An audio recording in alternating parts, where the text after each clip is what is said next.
I'll give you the details, and you can actually walk through a full example of getting things to work with NGINX.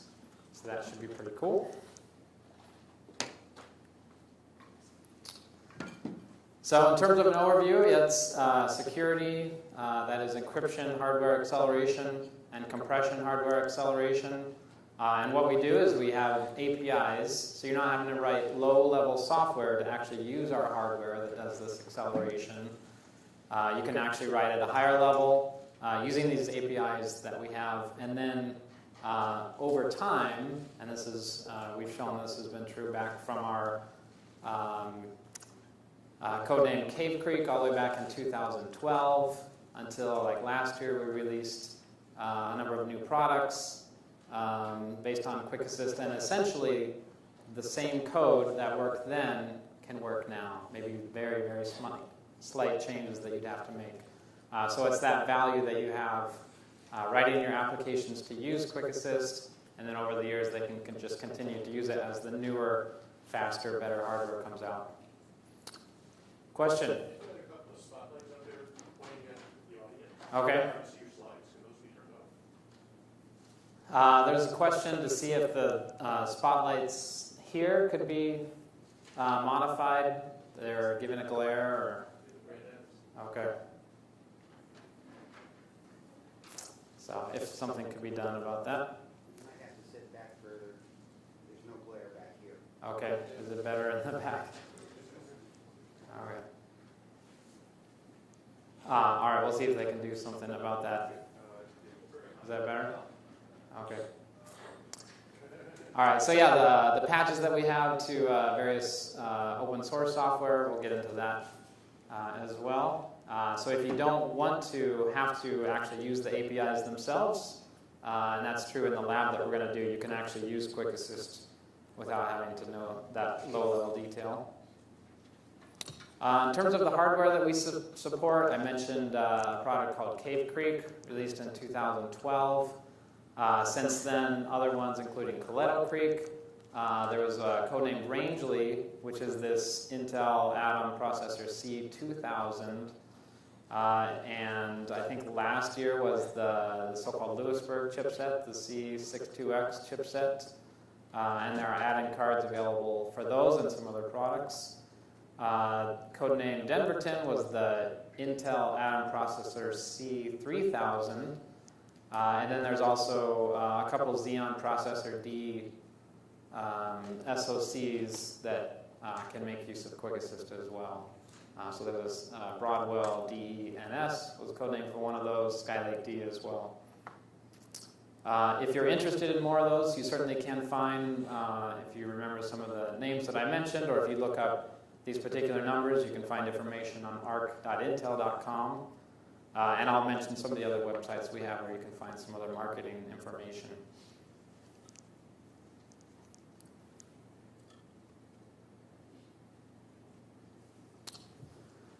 So I'll review this later, and again, we'll have a chance to actually walk through this for those of you staying for the lab.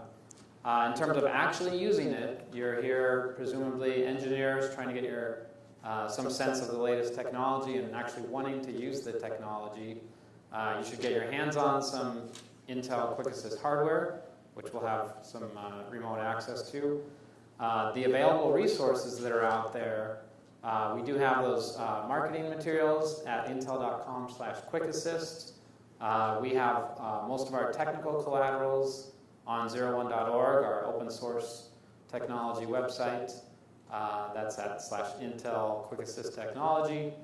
And then, as Sujata mentioned, a number of videos on IDZ, software.intel.com, all the way from, how do I get things installed? What do I do if I have problems? How do I get it to work with, for instance, HAProxy? We'll be getting some more NGINX stuff up there as well. So get familiar with that. It includes a Getting Started Guide video, which is part of Step 3 as well. On 01.org, there is Getting Started Guides, which is recommended that you step through that when you're first getting acquainted with the technology.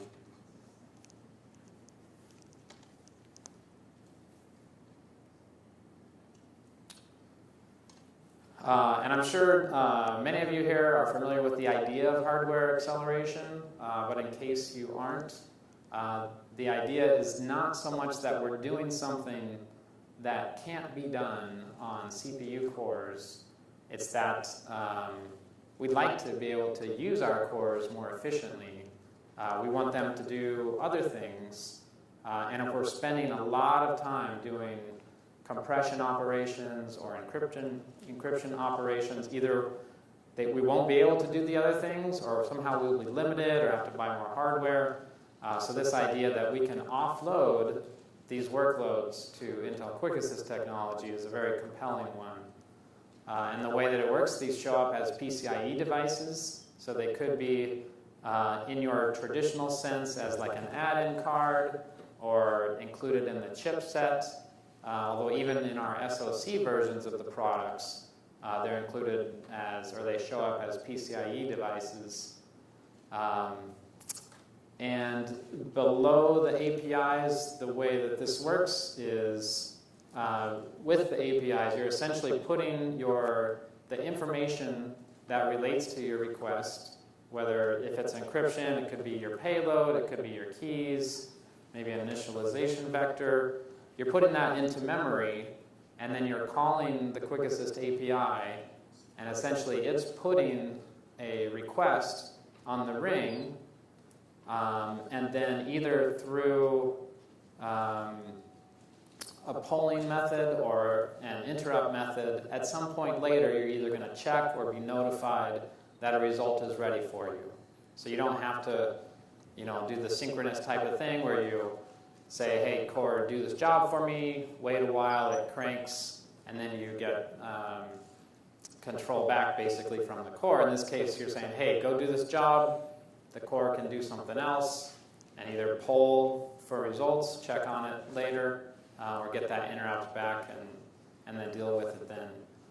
So what this allows you to do is certainly get, again, you're freeing up your cores, and then because there are a lot more resources under the hood of the QuickAssist hardware, you can take advantage of the parallelism. So you can do, and actually to get the full benefit of the hardware, you should be sending multiple jobs. So don't think just sending a job, waiting for the result, get it back. Think of supporting many concurrent users, many different workloads at the same time to make use of that hardware.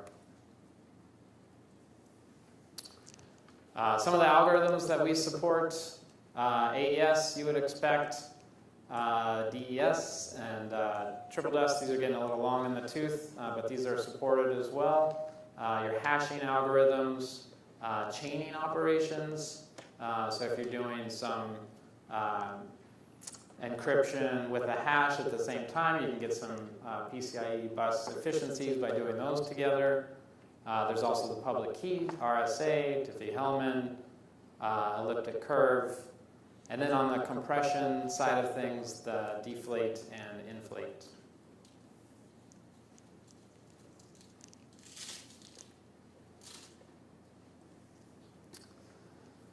And you can see this by going to that 01.org QuickAssist website, but some of the documents that you should be familiar with out there include these. So we do have support for virtualization, support for containers. There's an API programmer's guide that tells you how to basically structure your program to make use of things if you're writing your own code.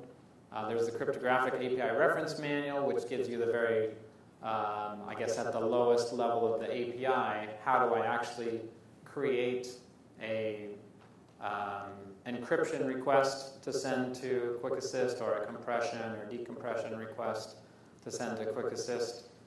Data compression API performance optimization guide, another important one for just tuning your application. Sometimes you might do some work with QuickAssist and then think that you're not getting very good performance. It could be something related to your platform or the way your code was designed. Again, you might not be taking advantage of the full parallelism. There might be some other power-saving features that your platform has enabled that's somehow limiting your performance. So that's a good one to look at, as well as some other videos that talk about performance issues that you might run into. And then the Programmer's Guide, which talks about a lot of other things related to using the QuickAssist technology, including configuration files, other advanced features, maybe like heartbeat, making sure that that if there's a problem with a request, that you can recover from that, for instance. Proof points. We did hear of someone with us from one of these companies. These are a couple that I have here, and there are others that are out there. But I'll go ahead and go on to the next slide. So in terms of applications, these are some of the key ones. So OpenSSL, still pretty widely used. This is something that we had pushed some years back to get them enabled with support for asynchronous operations or for hardware accelerators. And along with that push, what we enabled is a QuickAssist engine for OpenSSL. So you can actually, without having to, again, know the API, the QuickAssist APIs themselves, you can program at that OpenSSL level, call the QuickAssist engine within that OpenSSL framework, and then it can pass your instructions down to QuickAssist hardware via that QuickAssist software stack. And two of the applications that use OpenSSL that we are highlighting here, NGINX, which we'll get to, so I can work with that web server or proxy. Also HAProxy, another one that can use QuickAssist, and both of those are just enabled with configuration files. NGINX does require some additional, essentially like a patch, and I included the link there if you want to look at that. HAProxy, right now, actually starting from version 1.8, they actually build that into their software, so again, all you have to do is set things up with a configuration file. And if we don't get to talk very much about HAProxy, you should know that we have video for that, as well as a document for that on 01.org, if you want to do that lab on your own time. In addition to, there is a zlib patch that we have that enables you to use QuickAssist. QAT zip is one that we've made that takes advantage of, essentially written from the ground up to take advantage of Intel QuickAssist hardware and that parallelism. And that one actually you can either run things in a software, you can ask it to use software, or you can have it pass down the request down to QuickAssist, so you could do some real-time comparisons, or if you wanted to just deploy an application, for instance, Hadoop, which is the next one, you could have Hadoop either make use of QuickAssist hardware by calling QAT zip, or it could just, if you didn't have the QuickAssist hardware on that particular platform, then QAT zip could pass things down to software and you could use the cores. DPDK CryptoDev is another one. And that's especially good for workloads like IPsec. One thing I don't have in here that I have in another slide at some point is also a new way for DPDK to use compression operations. So I think this is actually very new. Maybe it was last month. Maybe someone here knows that the compression is now included in DPDK. So I have yet to get my hands fully on that example, but that'll be interesting.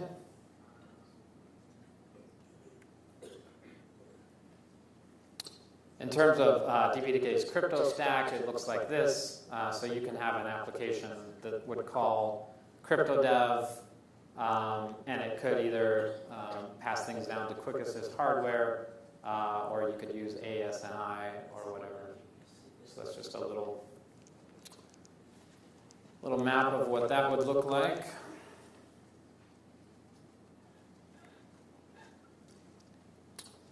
So, and again, this call to action here, different steps, but since we're going to be doing a lab, I'm going to flip over that one. I could take some time now, and I'll have multiple times for questions. We have a decent amount of time. Since this is your time, right now, if you have any basic questions, I can hit on one or two of those.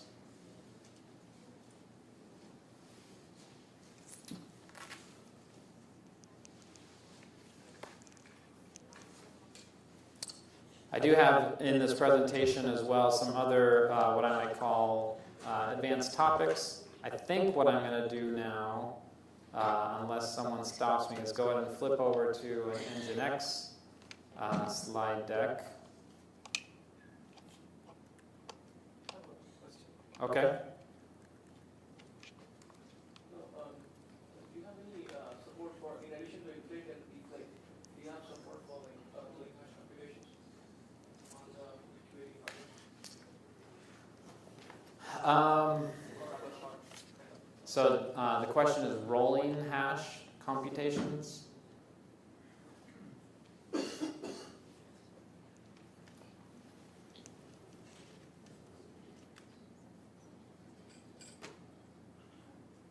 Just doing some mic adjustments, or I can just repeat it. If that's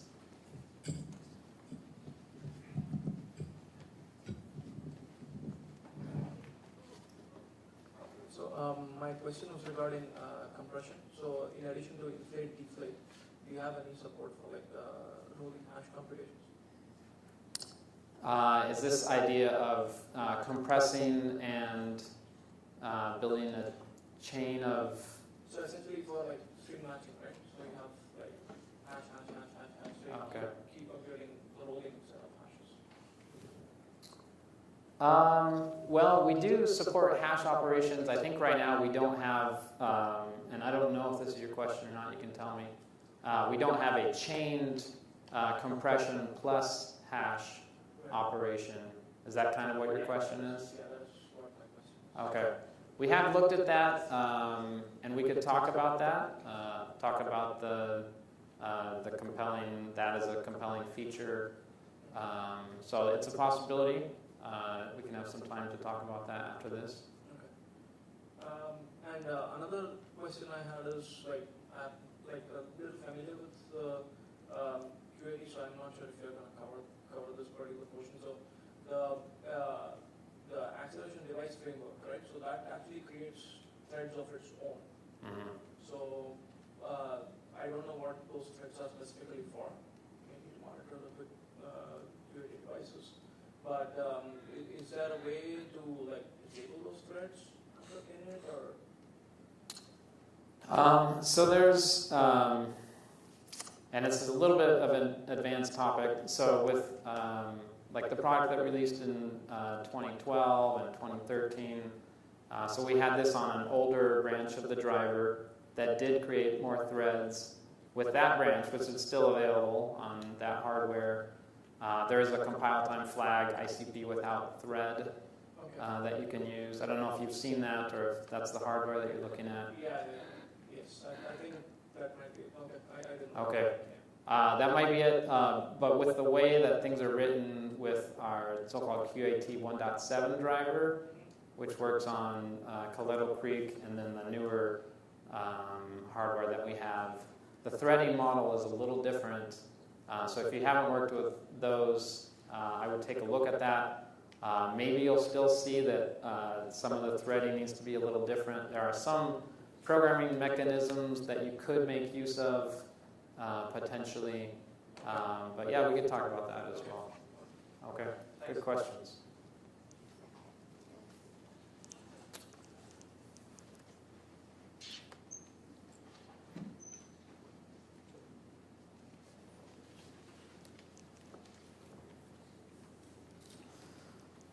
All right, so NGINX, which we, in the same sentence, we got to talk about OpenSSL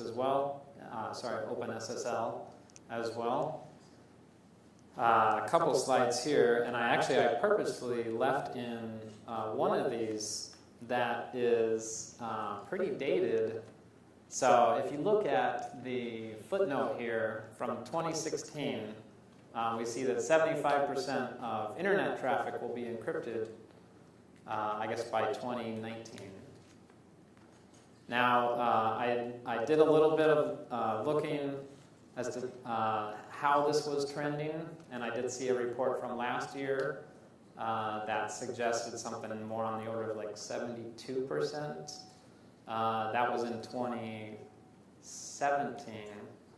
And then I also saw something from this year that said, at least via the Chrome browser, with the information that apparently Google collects, it's above 90% of web traffic that they are seeing as encrypted via their browser. So this one, the 75% by 2019, it feels like we've surpassed that. I don't know if anyone has any other ideas there, but with this matches what I've seen in the traffic, and it seems, even workloads that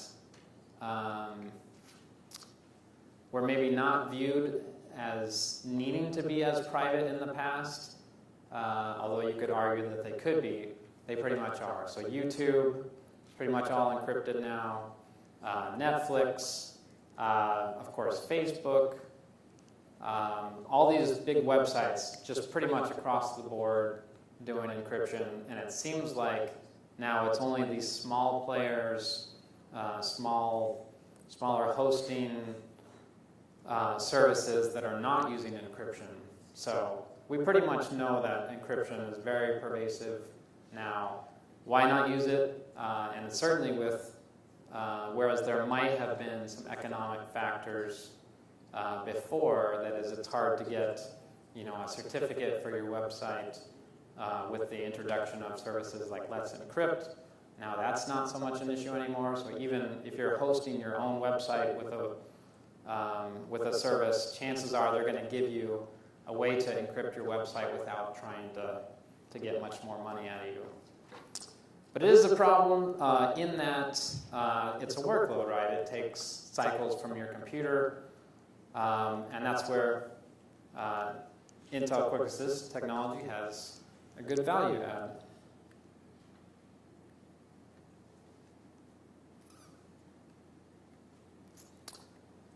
So I'm just going to touch on what we've done for OpenSSL. I mentioned this asynchronous model, and you can see, and actually what can be done even now with OpenSSL 1.1.0 and beyond. You can still use this synchronous mode. So you can essentially say, here's an operation, and you pass it down to OpenSSL, and then you wait for it to give you the result. So if you're using hardware acceleration, there's a bit of a flaw in that model. If you have enough parallel things going on, maybe you can still get the full performance out of that, but a better model is this asynchronous operation where you just give it stuff to do, and then you get the stuff back, rather than, give it something, wait for it, and then get it back. So this gives a little bit of a pictorial example of that.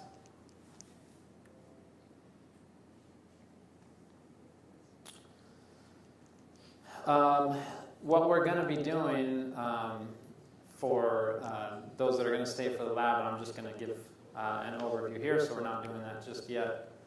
But one thing that we can do to test that we're getting value out of this technology is just to initiate a bunch of requests of a server. So let's think of this as many hundreds or many thousands of users all trying to connect somewhere. So what has to happen there? There has to be a session establishment. There needs to be some sort of handshake there. There's private key operations. This one is less about the symmetric crypto, although that's also an important part of the transaction. I don't know, Netflix, I guess could be a good example. You have to log in, or you go to the website, and somehow it needs to, you need to confirm that they're who they say they are, and it needs to establish some negotiation with you so that you can talk to each other with encryption between you. So for this particular thing that we're going to do in the lab, the idea is that let's just measure that. Let's just make a connection. Let's send basically a 0-byte file, and let's see how many of those per second we can do. So think of it as concurrent users, not a lot of traffic being passed, but making those connections and not wanting to slow the web server down. So it could look like this, and you can see some of the algorithms that I'm assuming here. In this case, with either our codename Lewisburg, the C62X chipset, or the Skylake D is the codename. That's the, it escapes me right now. So that's the Xeon D processor that we have, the SoC.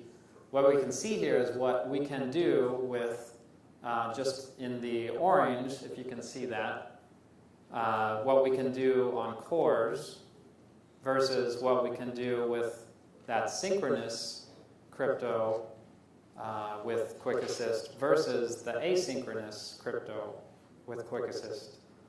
And what you see is the cores, you know, not bad. It scales linearly when you throw more cores at them.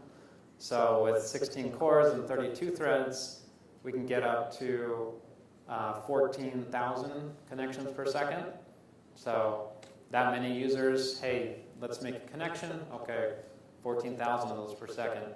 But with the C62X chipset, you know, we're approaching that 100,000 per second. So that's really where the value is here. We can look at other usage models. So this is focused more on that handshake and the public key operations.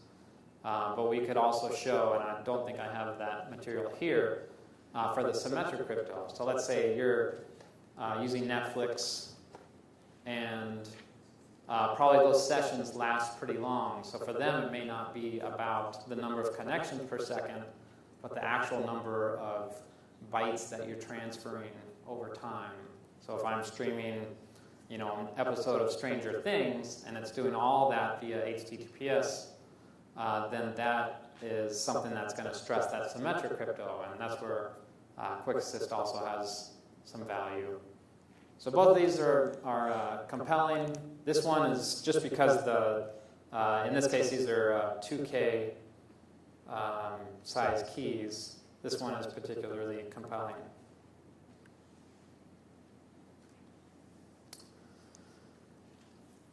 This material I just want to put here as a reference for you. The sites that I've mentioned will give you much more information. I'm not super familiar with all this, but you can see that if you're wanting to use OpenSSL in your applications, then you can see that these types of things would be the way that you could make use of that newish functionality that they've delivered rather than making use of the QuickAssist APIs directly.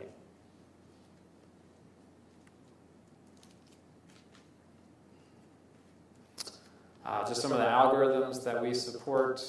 Right now, it's not every single algorithm that is included in the QuickAssist API is exposed via OpenSSL, but you can see quite a few here.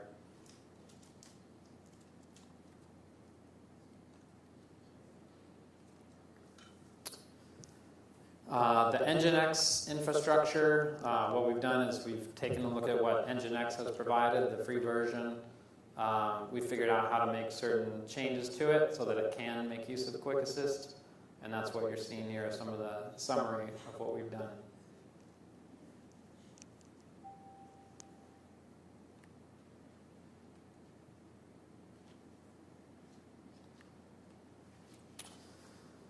All right, so another good opportunity for questions. Any more questions at this time?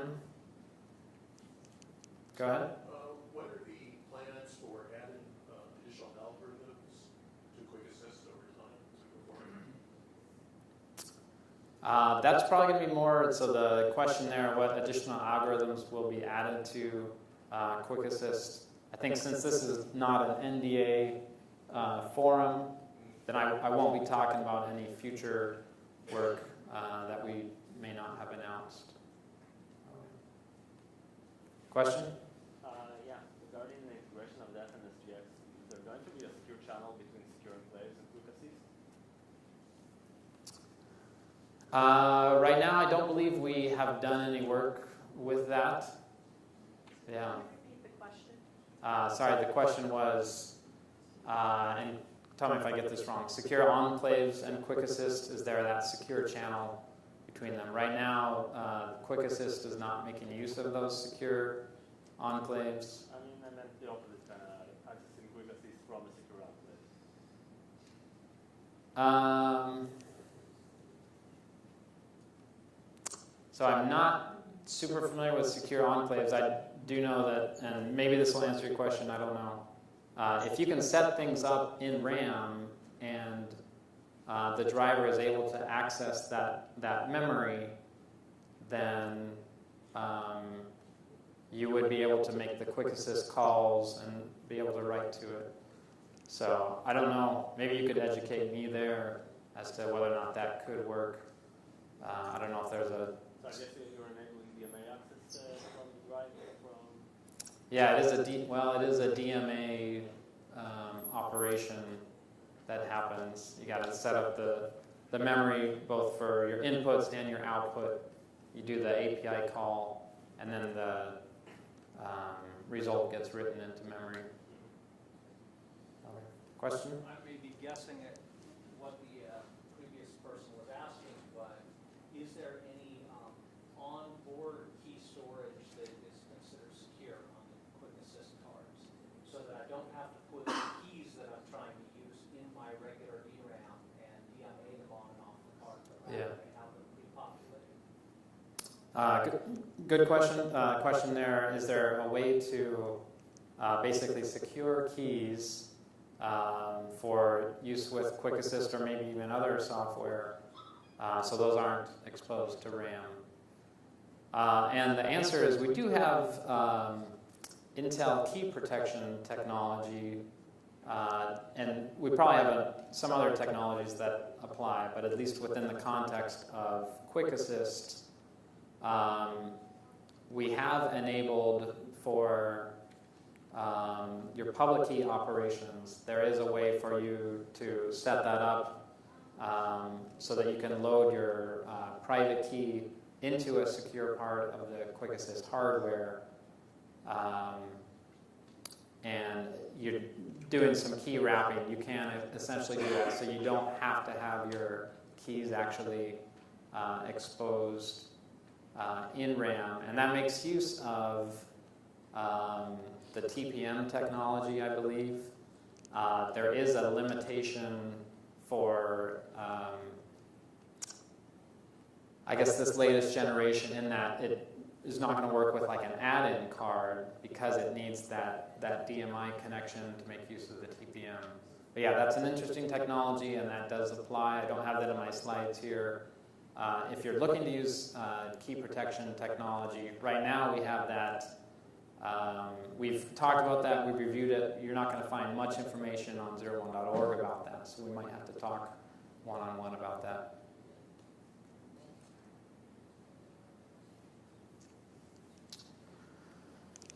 All right, we're doing pretty good on time here. I might just hit on a couple of these things here.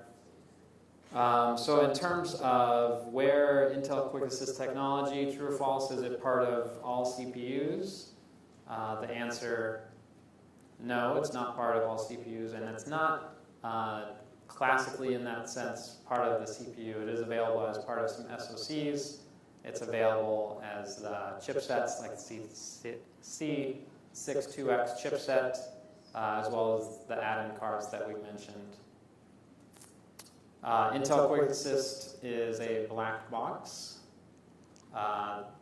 That is true in the sense that what we're trying to do is to give you that API level so that you can make the calls via the API that are going to send the calls down to the hardware via the firmware. Now, much of that code is actually just open. And if you go on 01.org right now, you could download the driver, and you could see a lot of code that's actually underneath our API. Some customers do try to get into that, make some changes, customize it.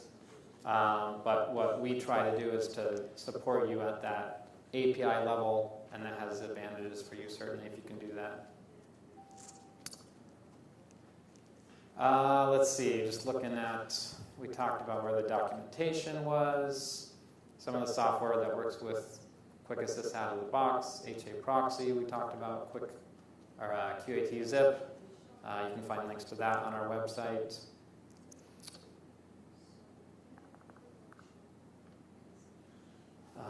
One more slide here.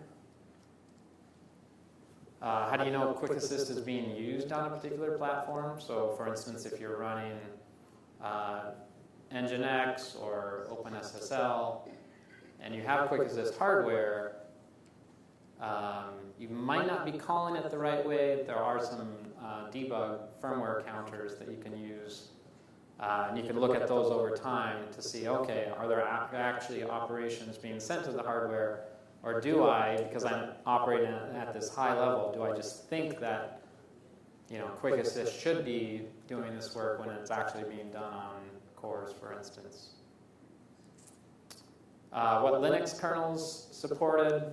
Most of our validation focuses on like a Red Hat or a CentOS, but things are working well on Ubuntu and other distros as well. And actually, in terms of operating system support, FreeBSD is there as well. And relatively new, as we have a driver available for Windows Server, so 2016 and also 2012.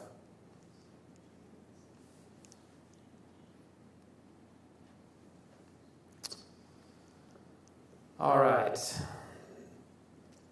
So I think what we'll do, I'm going to give you one more chance to ask some questions, and then after that, we're actually going to go into a lab.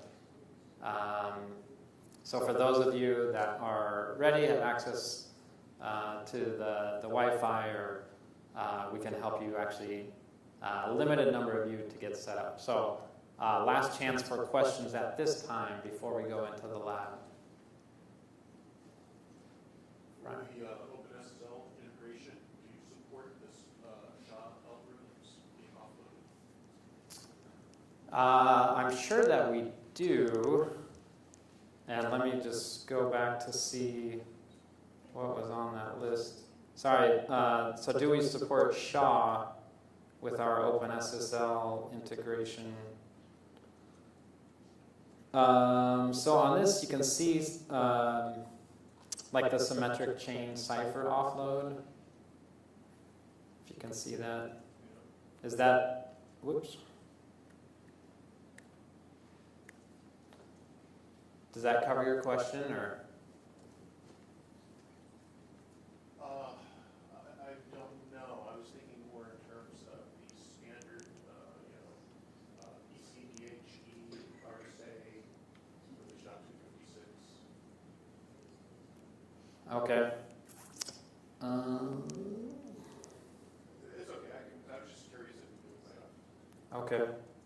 Yeah, this is what I have right at my fingertips anyway. Okay, other questions?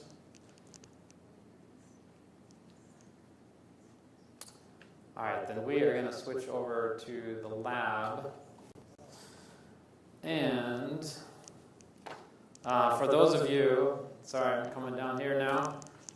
For those of you that want to be bold to do this, if you want to come up to the steps here, I have, again, a limited number of these servers available. So if you want to pair up with someone, I can give you basically a server name. I'm going to give you this piece of paper, and then you can log into this yourself and actually step through this lab as I do. If no one wants to, then that's fine as well, because I'm going to step